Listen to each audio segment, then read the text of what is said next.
অনেক দিন আগের কথা। এক গাছে বাসা বেঁধে থাকতো এক কবুতর। কবুতরটি ছিল খুবই সহজ সরল প্রকৃতির। কোনো রকম চালাকি সে বুঝতো না। সে খাবার সংগ্রহ করে খেত আর বাসায় থাকতো। এভাবে খুব ভালোভাবেই তার দিন কাটছিল। কয়েকদিন পর কবুতরটি দুটি ডিম পাড়ল। গাছ থেকে একটু দূরেই ছিল ঝোপঝাড় আর লতা পাতায় ঘেরা। আর সেখানে থাকতো এক দুষ্টু শিয়াল। সে কবুতরের ডিম পাড়ার খবর শুনতে পেল আর সে বলল, অনেক দিন হলো কোনো পাখির মাংস খাইনি। কবুতর দুটি ডিম পেড়েছে। ডিম ফুটে বাচ্চা বের হলেই আমি সেগুলা চালাকি করে খাব। দুষ্টু শিয়াল গাছের নিচে এসে বলল, ওই কবুতর, তোমার বাচ্চাগুলো আমাকে দাও। তোমার মাথা ঠিক আছে তো?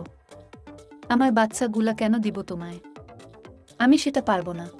তখন দুষ্টু শিয়াল গাছের কাছে এসে গাছে ওঠার ভান করে বলল, ওই কবুতর, আমি যদি গাছে উঠি তাহলে আমি তোকে বাঁচতে দিব না।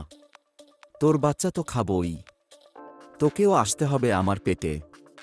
আর তাই যদি তোর প্রাণ বাঁচাতে চাস তাহলে তুই তাড়াতাড়ি বাচ্চা ফেলে দে আমার জন্য। আমি কিন্তু বাপু এক কথা দুইবার বলতে পারবো না। সহজ সরল কবুতরটি নিজের প্রাণের ভয়ে সে কাঁপতে কাঁপতে বাচ্চা দুটিকে নিচে ফেলে দিল। নিচে পড়া মাত্রই দুষ্টু শিয়াল বাচ্চা দুটোকে খেয়ে ফেলল।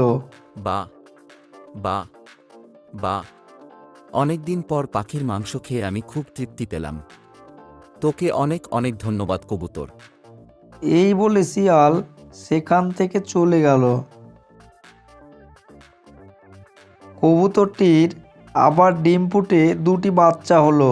ডিম ফুটে ছানা তো হলো, কিন্তু এদের আমি বাঁচাতে পারবো না। কোনো বন্য প্রাণী এসে এদের কেউ খেয়ে ফেলবে।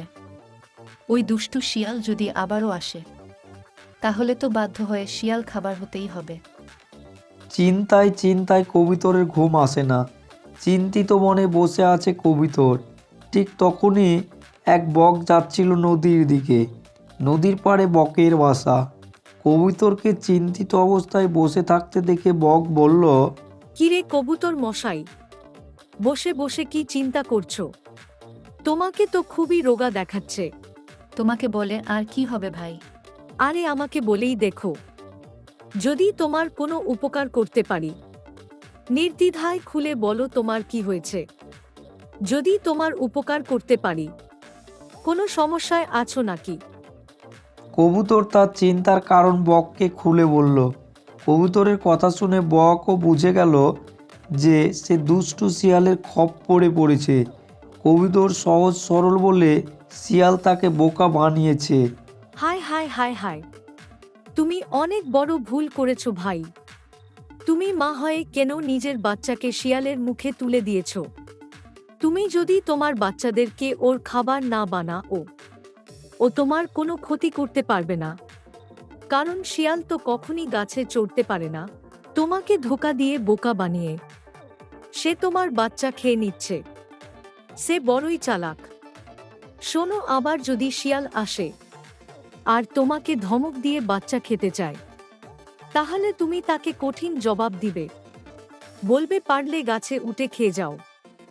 সে কোনো দিনও গাছে উঠতে পারবে না আর তোমার ক্ষতিও করতে পারবে না। সে এসে তোমাকে অনেক ভয় দেখাবে যে সে তোমার বাচ্চা খেয়ে ফেলবে, কিন্তু সে ওটা করতে পারবে না। তুমি তাকে ভয় করবে না। আমি এখন যাচ্ছি ভাই। এই বলে বক সেখান থেকে চলে গেল। দুষ্টু শিয়াল আবার হাজির হলো সেই কবুতরের বাসার কাছে।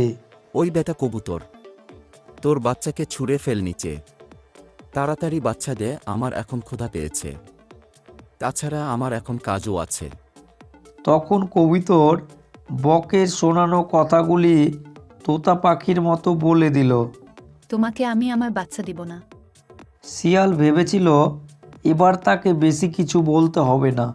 কবুতরের কথা শুনে শিয়াল বলল, কি বললি তুই? বাচ্চা দিবি না? এত বড় কথা। গাছে উঠলে কিন্তু তোকে উচিত শিক্ষা দিব। জানি তুমি গাছে উঠতে পারবে না। গাছে উঠতে পারলে এসো, আর আমাদেরকে খেয়ে নাও। দুষ্টু শিয়াল দেখলো অবস্থা বেলাগাম। তখন দুষ্টু শিয়াল মনে মনে বলল, কবুতর তো এত চালাক ছিল না। নিশ্চয়ই এই বলদকে কেউ এটা শিখিয়ে দিয়েছে। তখন দুষ্টু শিয়াল নরম গলায় বলল, কবুতর, তোমাকে এইসব কথা কে শিখিয়ে দিয়েছে? সহজ সরল কবিতর তখন মুখ ফুটে এসব বলেই ফেলল।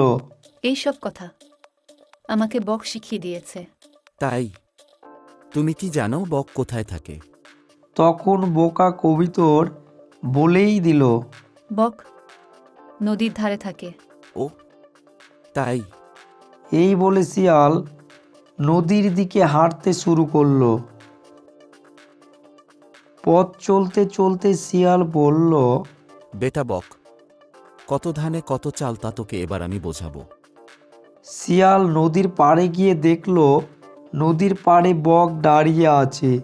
তখন শিয়াল বকের কাছে গিয়ে বলল, কেমন আছো বক মশায়? এই তো মোটামুটি ভালোই আছি। ইদানিং তেমন মাছ টাছ পাচ্ছি না, তবু ভালোই আছি। এরপর তারা দুজন নদীর পাড়ে আড্ডা দিতে শুরু করে দিল। কথা বলতে বলতে এক পর্যায়ে শিয়াল বককে বলল, বক মহাশয়, তোমাকে একটা কথা বলবো, কিছু মনে করবে না তো? না, কিছু মনে করব না, তুমি বলতে পারো। বক ভাইয়া, আমার মনে হয় পৃথিবীতে যত পাখি আছে তার থেকে তুমি সবচেয়ে সুন্দর। কত সুন্দর তোমার ঠোঁট, আর পায়ে দুটো তো তুলনায় হয় না। আর তোমার ডানা দুটো মনোমুগ্ধ করো। এই রকম সুন্দর পাখি আর দ্বিতীয় দেখিনি। বক শিয়ালের প্রশংসার কারণ বুঝতে পারল না। সে শিয়ালের মিথ্যা প্রশংসায় খুবই খুশি হলো। তখন বক বলল, আমাকে লজ্জা না দিলেই কি নয়। সত্যি বলছি বক ভাইয়া, তুমি অপরূপ। আচ্ছা বক ভাইয়া, তুমি তো নদীর পাড়েই থাকো, তাই না? কিন্তু যখন তোমার ডান দিক দিয়ে প্রবল বাতাস আসে তখন তুমি কি করো? তখন আমার ঠোঁট বাম দিকে রাখি। যখন বাম দিক দিয়ে বাতাস আসে তখন তুমি কি করো? ডান দিকে রাখি। সত্যি বক ভাইয়া, তোমার বুদ্ধি অতুলনীয়। যখন বাতাস ডান দিক বাম দিক দুই দিক দিয়েই আসে তখন তুমি কি করো? এমন তাহলে আমি আমার ঠোঁট পাখার মধ্যে লুকিয়ে রাখি, আর তখন আমার বাতাস মুখে লাগছে বলে মনেই হয় না। এটা কিভাবে সম্ভব? আমার মনে হয় তুমি আমার সাথে মজা করেছ। প্রচণ্ড বাতাসে এমনটা করা সম্ভব হবে বলে আমার মনে হয় না। শিয়ালের এই কথার আড়ালে ছিল জিলাপির প্যাঁচ, কিন্তু সহজ সরল বক সেটা বুঝতেই পারল না। হ্যাঁ, এটা অবশ্যই সম্ভব। কি আজব ব্যাপার! ও হ্যাঁ, যদি এটা সত্যিই সম্ভব হয় আমাকে এটা করে দেখাও তো। কে বলল অসম্ভব? যেহেতু তুমি এটা বিশ্বাস করছো না, তাই তুমি এটা দেখেই যাও। এই বলে বক তার ঠোঁট ডানার নিচে লুকিয়ে ফেলল। চালাক শিয়াল সুযোগের অপেক্ষায় ছিল, আর তখন শিয়াল বকের উপর আক্রমণ করে বসলো, আর তখন বক মারা গেল।